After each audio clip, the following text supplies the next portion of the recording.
कहानी बगदाद का छोटा अमान। इराक की राजधानी बगदाद की तंग गलियों में एक 12 साल का लड़का रहता था। उसका नाम था अमान। अमान एक गरीब मुसलमान परिवार से ताल्लुक रखता था। उसका छोटा सा घर मिट्टी और पुराने पत्थरों से बना हुआ था, जिसकी छत कई जगह से टूटी हुई थी। जब भी बारिश होती तो घर के अंदर पानी टपकने लगता और उसकी अम्मी रात भर बर्तनों में उस पानी को जमा करती रहती। अमान के अब्बू पहले मजदूरी करते थे, लेकिन एक हादसे में उनका पैर जख्मी हो गया था।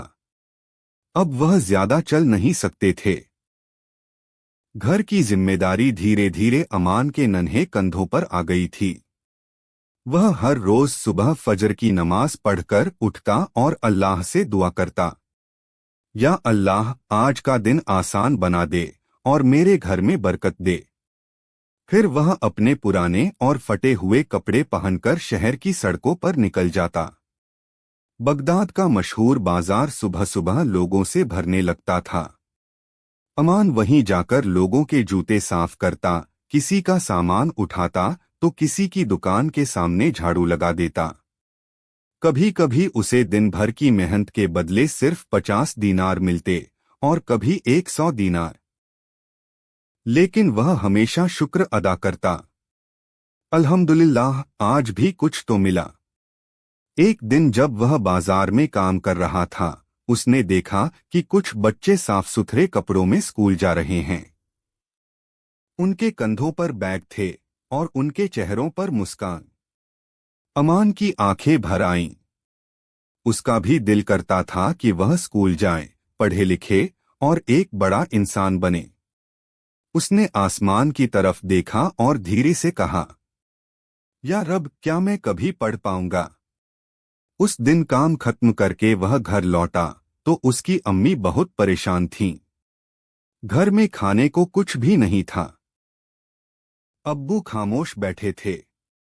अमान ने अपनी जेब से 70 दीनार निकाले और अम्मी के हाथ पर रख दिए। अम्मी, आज इतना ही मिला है। अम्मी की आंखों में आंसू आ गए। बेटा, अल्लाह तुझे सलामत रखे। अगले दिन अमान काम की तलाश में एक नई गली में गया। वहां एक पुरानी किताबों की दुकान थी। दुकान के मालिक एक बुजुर्ग आदमी थे, जिनकी लंबी सफेद दाढ़ी थी।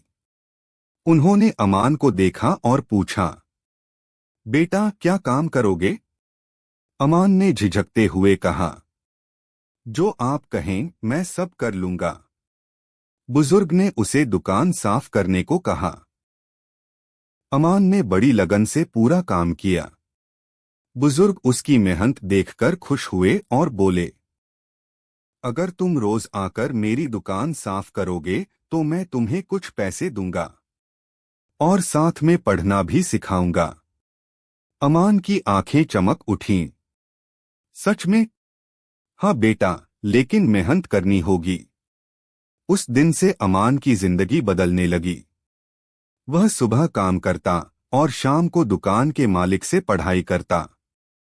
धीरे धीरे वह अरबी के अक्षर पहचानने लगा, फिर शब्द पढ़ने लगा। हर रात वह घर आकर अम्मी और अब्बू को नई नई बातें बताता। अम्मी, आज मैंने अपना नाम लिखना सीख लिया। अम्मी खुशी से रो पड़ी। कुछ महीनों बाद अमान अब छोटी छोटी किताबें पढ़ने लगा था। उसने कुरान शरीफ की तिलावत भी सीखनी शुरू कर दी। अब वह हर नमाज के बाद दुआ करता, या अल्लाह, मुझे इल्म दे ताकि मैं अपने अब्बू का इलाज करा सकूं। एक दिन बुजुर्ग ने अमान से कहा, बेटा, तुम बहुत मेहनती हो। मैं तुम्हें एक स्कूल में दाखिला दिलवाऊंगा। अमान को यकीन ही नहीं हुआ। कुछ दिनों बाद उसका दाखिला पास के एक सरकारी स्कूल में हो गया। अब उसकी सुबह स्कूल में और शाम दुकान पर गुजरती थी। वह पढ़ाई में इतना तेज था कि कुछ ही सालों में स्कूल का सबसे होनहार छात्र बन गया। एक दिन स्कूल में एक प्रतियोगिता हुई। विषय था मेहनत की ताकत। अमान ने अपनी जिंदगी की कहानी लिखी और सुनाई। जब उसने बताया कि कैसे वह जूते साफ करता था और कैसे उसने पढ़ाई शुरू की, तो पूरा हाल तालियों से गूंज उठा। कुछ साल बाद उसे एक बड़ी स्कॉलरशिप मिली। उसने आगे चलकर डॉक्टर बनने का फैसला किया ताकि वह अपने अब्बू जैसे गरीब लोगों का मुफ्त इलाज कर सके। वक्त गुजरता गया और वही गरीब अमान, जो कभी बाजार में जूते साफ करता था, एक दिन बगदाद का मशहूर डॉक्टर बन गया। अब उसका अपना एक छोटा सा क्लिनिक था जहां वह गरीबों का इलाज मुफ्त करता था। एक दिन एक बूढ़ा आदमी लंगड़ाते हुए उसके क्लिनिक में आया। अमान ने जब गौर से देखा तो उसकी आंखों में आंसू आ गए। वह उसके अपने अब्बू थे। उसने तुरंत उनका इलाज शुरू किया। कुछ महीनों में उनके अब्बू ठीक होकर चलने लगे।